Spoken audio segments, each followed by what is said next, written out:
di Semansa pun aku juga tetap kayak ya udahlah aku males sekolah, males apa, tetap basket cuma maksudnya masih ada ini loh kayak tanggung jawabnya. Aku tuh masuk kelas cuma buat ngasih surat izin buat saya mau latihan basket. Oke. Aku tuh datangnya pagi sebelum bel masuk. Naruh surat. Oke. Terus caw lagi udah. Terus setelah itu latihan Spesial. Soalnya latihannya tuh pagi sore. Gue mau makan pada. Iya, tapi maksudnya aku bukan yang lepas tanggung jawab dan nggak belajar gitu loh. Kalau ada tugas yang aku kerjain, kumpulin kayak gitu. Nyontek nggak? Iya dong. Awalnya misal karena aku tuh yang introvert, terus rajin dalam artian kayak mendengar. Itu kan setelah bergaul. Setelah nyesek gitu ya. Bener.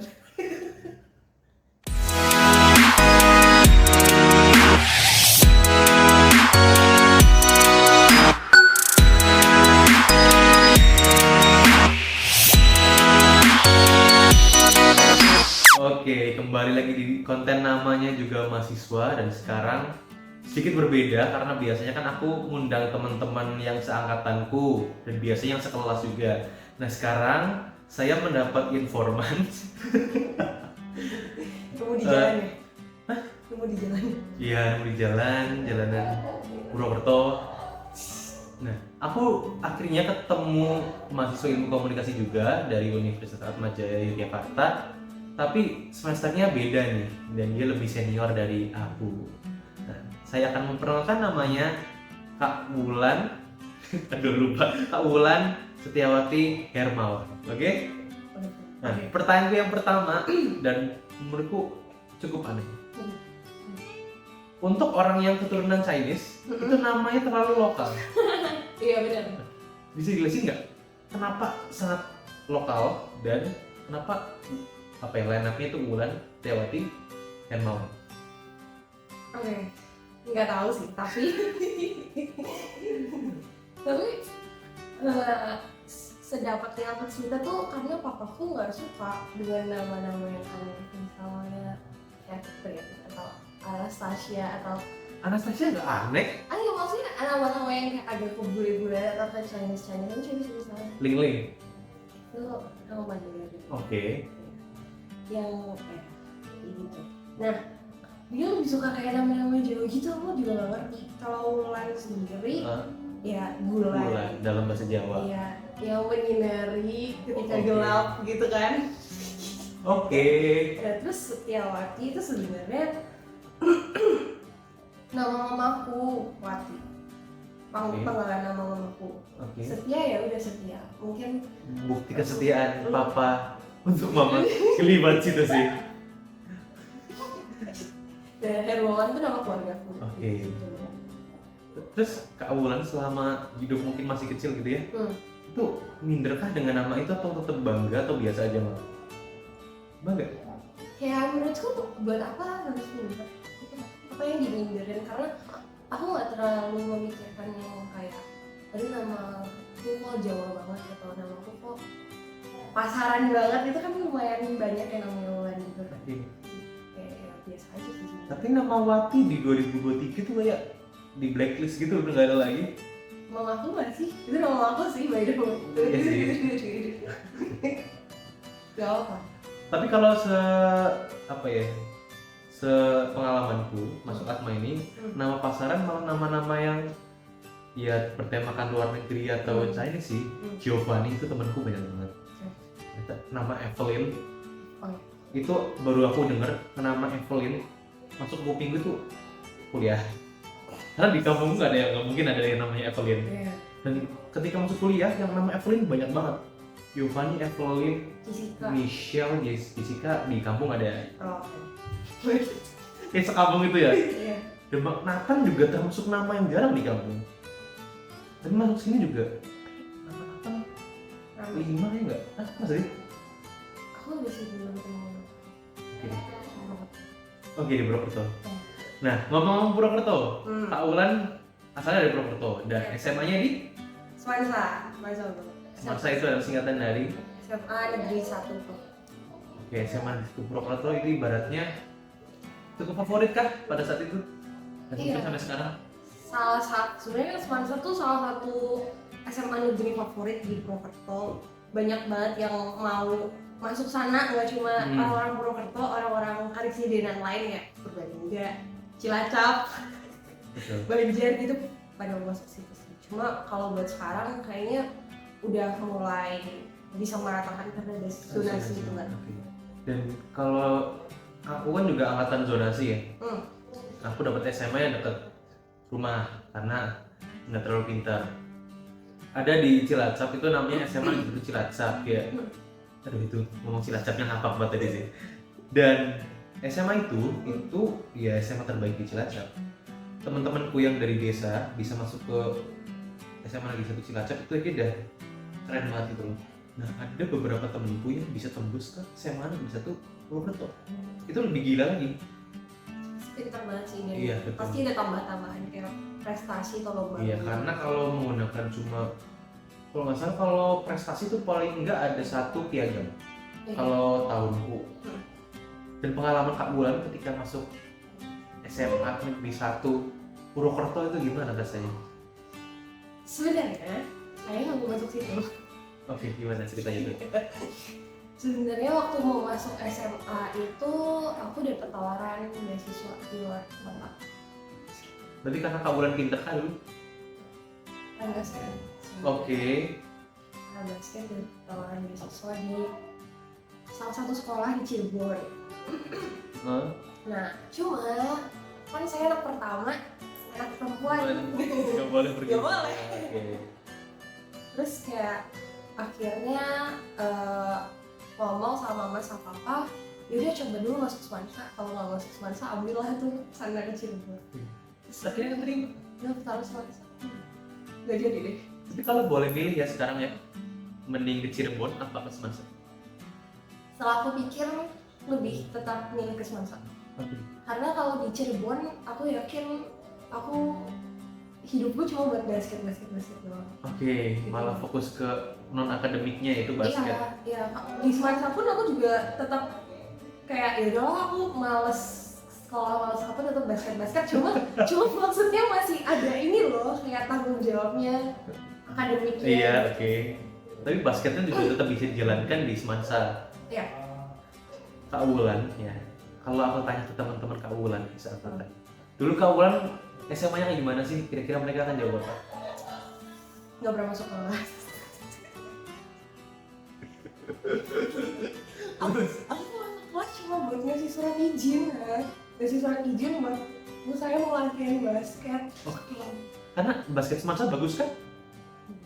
Oke, dan cukup terpandang dan makanya sering izin. Iya, kebetulan waktu itu juga ikut invite sih, apa ya? Nggak apa-apa. Ikut porprov. Kejuaraan provinsi. Iya. Tapi bisa dibedain kan laki-laki perempuan gitu kan? Dibedain ya, basket. Terus ada guru yang jengkel nggak? Kalau di SMA aku ada guru yang beberapa nggak suka kalau misalnya muridnya izin terus mau OSIS kayak mau apa dan mungkin olahraga yang membanggakan SMA-nya gitu ya tetap sebel aja gurunya gitu. Kayaknya ada deh, cuma aku tuh datangnya pagi sebelum bel masuk. Menurut surat. Surat. Oke. Terus caw lagi udah. Terus setelah itu latihan. Iya, siap. Soalnya latihannya tuh pagi sore. Mau makan mana? Nah, tapi dengan bolos banyak itu ya, itu berpengaruh dengan nilai akademiknya. Nah, ini menarik ya. Dari dulu aku nggak tahu kenapa. Ketika aku main basket, dibandingin gak main basket itu nilaiku lebih bagus ketika main basket. Itu aneh banget sih. Karena kayak mungkin dari sekolah memberi nilai tambahan karena ya anak ini nggak usah masuk kelas, tapi berprestasi di sekolah. Nah nilai prestasi ini nanti dibantu dan nilainya dikontrol gitu. Tapi mungkin itu kan mungkin. Tapi emang anehnya di situ. Anehnya di situ. Jadi ya karena nilainya tinggi ketika main basket ya jadi main basket terus. Iya, tapi maksudnya aku bukan yang lepas tanggung jawab dan Oke. nggak belajar gitu loh. Kalau ada tugas yang aku kerjain, kumpulin gitu. Nyontek nggak? Iya dong. Nah, dulu kamu kan IPA atau IPS? Atau mungkin ada kelas bahasa di sana? Ada kelas bahasa. Kamu kan IPS. IPS. Itu Nah, apa sih? pemilihannya di mana? Milih penjurusan antara IPA, IPS atau bahasa? Sebenarnya milih penjurusannya itu dari awal waktu PPDB SMA itu kan. Daftar ada pilihan 1, pilihan 2. Pilihan satunya itu kayak SMA mana sama jurusan apa, pilihan 2-nya juga sama. Nah, semansa IPS tuh pilihan 1 tuh. Sebenarnya aku tuh gak mau masuk IPS Kenapa jadi pilihan satu kalau nggak mau masuk IPS?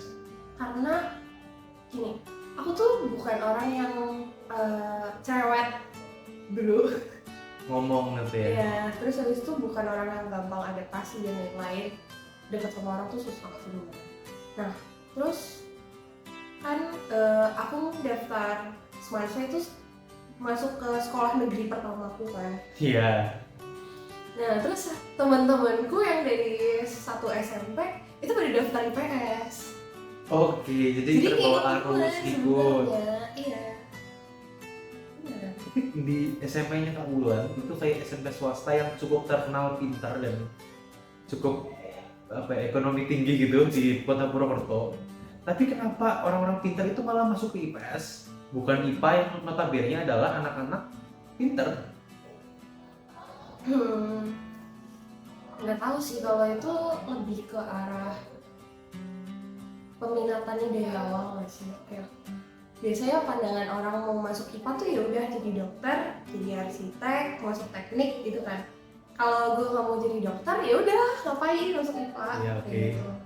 Ini anak IPA? masuk komunikasi. Iya komunikasi, tapi karena aku belum bisa pilih antara aku cenderung IPA atau IPS, jadi aku milih IPA supaya lebih aman. Oh, Karena kalau IPS kan nggak bisa IPA. oh. Jadi Kak Wulan masuk ke IPS karena FOMO. Iya kayaknya karena aku nggak bisa kemarin. Oke. Terus menyesal nggak ketika awal-awal masuk IPS? Kayaknya nggak cocok deh. Awalnya misal karena aku tuh yang introvert, terus maksudnya rajin dalam artian Kan kayak nyontek mendengar. Itu kan setelah bergaul. Oh, setelah rusak gitu ya. Bener. Nah, dulu tuh yang kayak mau dengerin di kelas aja yang lain tuh pada ribut dan Iya aku tuh kan, punya IPS. rasa bersalah yang besar akan hal itu. Tapi waktu lalu kayak enjoy sih. Pinter bawa arus. Iya bener. Arus kesana. Tapi itu merubah pribadi tuh lumayan Oke. jauh. Akhirnya orang yang mungkin pemalu dulunya ketika masuk kelas IPS yang sosial sekali jadinya Malu-maluin. bersosial. Oh, Mungkin akhirnya mencoba mencontek dan mengurus iya. dengan surat basket tadi. Bener. Terus Kak Wulan ketika SMA ya, berorganisasi nggak sih anaknya? Berorganisasi Apa ekskul atau organisasi yang pernah diikutin di SMA dulu? basket Ya kayak itu sama tidak boleh ditanyakan lagi. rohani Katolik Oke. itu di dalam sekolah, sama ada satu lagi di luar sekolah itu namanya CSC, Catholic Student Community. Kayaknya ada komunitas agama di itu. Ya itu kayak melayani anak-anak Katolik yang bersekolah di sekolah negeri. Kak Wulan juga sekolah negeri, kenapa melayani orang lain yang di sekolah negeri juga? Nah itu karena kita punya satu apa ya, hal yang relate gitu kali ya, buat kan kalau sekolah negeri kan jadi orang Katolik itu kan dalam artian Minoritas dan biasanya tentang pendidikan agamanya kurang terakomodir di nggak rata ya, tapi di berbagai tempat, tapi mungkin emang cukup banyak. Nah karena hal itu kan mungkin agak meresahkan dan segala macamnya, makanya adalah itu CSC. Itu ngajarin Kak Wulan, ngajarin orang Sebenarnya nggak ngajarin sih, sharing. ya kayak komunitas agama rohani biasa aja gitu. Dan mewadahi mereka kalau misalnya aduh ada apa gitu kan. Ada keluhan mungkin bisa dibantu terkait apa ya, kurikulum pendidikan agamanya gitu. Sebenarnya nggak sih yang itu sih, lebih kayak misalnya pengalaman mereka misal ya sisi yang Katolik aja. Sering gak sih Katolik atau sih? Aku nggak di SMA ya, meskipun COVID. Berarti aku yang masuknya itu cuma kelas 1 satu semester sama kelas 12 satu semester. Itu tiap hari diomong, nggak pernah dengar kata wah kafir itu biasa tuh. Dan itu malah dibercanda. Jadi aku mengamini itu dan aku bisa bisa balas juga. Jadi aku nggak merasa terintimidasi atau tersisihkan sih, malah kalau ada temanku yang bilang oh jangan gitu, kita itu semua bersaudara, itu kayak apa aja sih? Itu biasa aja. Kalau semua unek-unek. Ini tapi nggak semua orang tuh Iya. seperti kamu gitu loh. Iya. Ada yang kayak mungkin mereka sakit hati atau gimana gitu kan. Terus kamu harus care gitu. Kamu tuh apa? Iya. Ya kurang lebih gitu. Dan aku ngadain kegiatan-kegiatan aja sih. Ada yang ketemu nggak kalau diceritain? Enggak sih kayak Kalau nggak sekolah di Purwokerto sih. Oh ya benar. Nah, ketika Malika lagi ke masa SMA. Nah, ketika singkatnya kelas 12. Kan udah mulai harus memilih dan berjuang buat menuju ke perguruan tinggi kan. Benar. Aku ikut bimbel kah? Atau beli buku yang setebal kamus atau apa dulu? Dulu aku itu dapat kuota ini. Eligible. Iya. SNM. SNMPTN. Dapat kuota itu. Terus kan kayak Orang eligible adalah orang-orang terpilih yang naikin karakter atau apa ya. Dan selain eligible bukan cuma nilai tapi kayak daya juangnya dia nggak mut-mutan, itu juga psikologisnya juga dipertimbangkan buat sekolah ngasih siswanya eligible. Nah, kamu bulan yang selalu izin kok bisa dapat eligible? Itu setahu aku dari nilai rata-rata juga sih sebenarnya. Wah, meskipun izin tapi nilai rata-rata itu. Nah, walaupun daftar juga mau masuk. Lagi dapat eligible. Iya. Kan bisa milih 2 kalau nggak salah ya. Milih mana? Dan? Prodi apa dan apa? Komunikasi dan juga di UM tuh ada namanya SDK, Pembangunan Sosial dan Kesejahteraan. Waduh, berat ya, sih. ya. Kenapa tertarik komunikasi sejak awal? Oke, sebenarnya tertarik komunikasi itu karena bukan komunikasinya, PR. Wow, udah menjurus ke yang sekarang nih. Dari kelas 12 tuh. Iya. Aku baru tahu PR itu kuliah di sini. Lu katanya humas. Iya. Dan aku humas itu nggak mikir kayak ada pendidikan khusus untuk menjadi humas itu.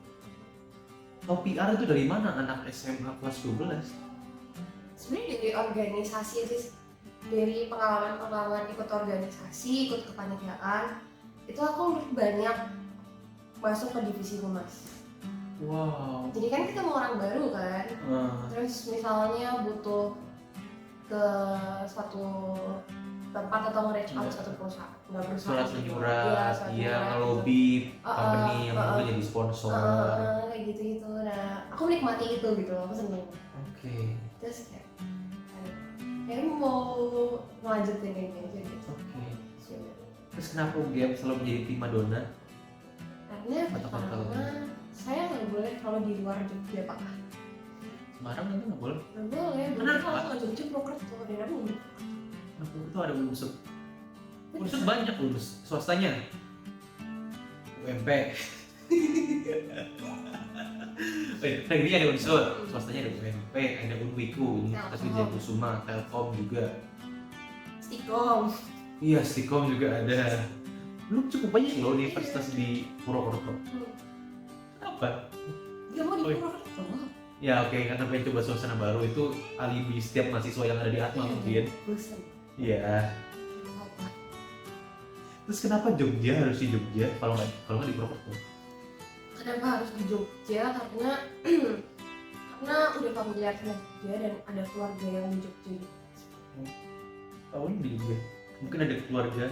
Adiknya papaku itu tinggal di Jogja, saya di Jogja. Cuma agak jauh dari sini. di daerah Bonjol. Juga. Ya, makanya ngekos. Terus ketika itu mencoba dan akhirnya gagal dua-duanya, apakah patah semangat mau coba lagi Coba lagi. di SBMPTN dulu mas namanya tuh? Iya. Oke, dulu milihnya mana dan keterima atau enggak? Enggak sih. Oke, milihnya mana deh? UGM tetap. Ilkom. Iya. Dan Gimana aku lupa deh. Kalau aku nggak Undip, UNS. kenapa akhirnya pengen mencoba universitas saya UGM pada akhirnya? Karena udah ditolak kan. Oke, tapi kan Kalau iya. SNM. Gitu, terus kayak waktu kita buka di apa sih namanya daerah Joglo Semarkerto ini ya. Oke. Ketika mencoba UGM dan akhirnya kan ujiannya di mana? Bungsu. Kan kalau ujiannya kan offline, komputer universitas negeri terdekat dari rumah kalau nggak salah. Waktu itu aku nggak di universitas, aku di SMK. Di Kota Purwokerto. Iya, Swasta negeri pasti. negeri. Oke. Ujian komputer di situ. Iya. Merasa optimal nggak ngerjainnya? Tidak. Tidak. Dan akhirnya emang hasilnya juga tidak optimal juga. Bener. Aku beli buku. Aku beli buku yang tebel. Iya, yang sekamus gini Iya, kan. cuma ya. Pasti nggak mungkin dibaca sampai akhir. Bener. Kita aku tanya ke semua orang yang datang ke sini, Hmm. nggak mungkin baca sampai akhir. Ini Bible Nggak. bisa berguna nggak begitu? Nggak. Tidak. Singkatnya selesai SBMPTN dan tidak diterima lagi, mandiri kan atau mulai mencari-cari swasta biasanya lulus apa ya? Selesai SBMPTN, ketolak, akhirnya aku tolol swasta deh, aku cari swasta. Oh, aku udah gitu. Aku udah tetap nunggu di sebenarnya. Oke, dan Sebelum aku tahu aku eligible di SNM itu berarti SMA semester 1 kalau nggak salah, menang semester 2. oke. Akmal kan udah buka pendaftaran. Iya. Nah aku masuk tuh, aku udah daftar dulu gelombang 1. Wah itu potongannya masih cukup gede tuh karena awal-awal. Oke, berarti udah siaga Atma, siaga Atma. Udah siap-siap untuk swasta dari sebelum eligible ditentukan malah. Iya. Nah, kenapa tahu Atma Jaya dan emang minatnya Ilkom kan? SKT Atma tuh. Iya, waktu daftar Atma emang minatnya Ilkom. Aku daftar Atma itu bertiga sama temenku. Dan yang mau daftar Ilkom aku doang. Ketahuan FOMO-nya ke bawah sampai ini sih kuliah. FOMO apa nih? Harusnya bareng temen juga meskipun di beda fakultas pada akhirnya. Oh enggak, karena emang kita bertiga pada kala itu mau daftar Atma. Oh, Jaya. nggak janjian. Enggak janjian, emang kalau temanku yang dua ini emang dia mau kuliah di negeri gitu. Oke. Dan aku daftar sama dia karena ya pokoknya gimana pun aku Oke, gua di bro. ngefek. Nggak mau apa-apa. Kembali ke ini ya. Berarti nggak mandiri. Nggak mandiri. Dan dengan note yang ketolak SBMPTN dan ya udah kuliah di Atma, akhirnya menerima Atma menjadi alma mater tercinta sekarang ini. Iya, jelas. Semester 1, 2. Makanya semester yang ini masih ringan-ringan. Bener. Masih Ringan nggak? enggak, semester udah mau mati. 2 tahun. Itu ada seminar proposal. Itu kita kerjain dari bagian latar belakang segala macam sampai teknologi. Oke. Nah itu akan diseminarkan, ada dosen pengujinya juga. Gitu kan. Dan ketika kamu di ACC, di situ kamu bisa ambil data penelitianmu.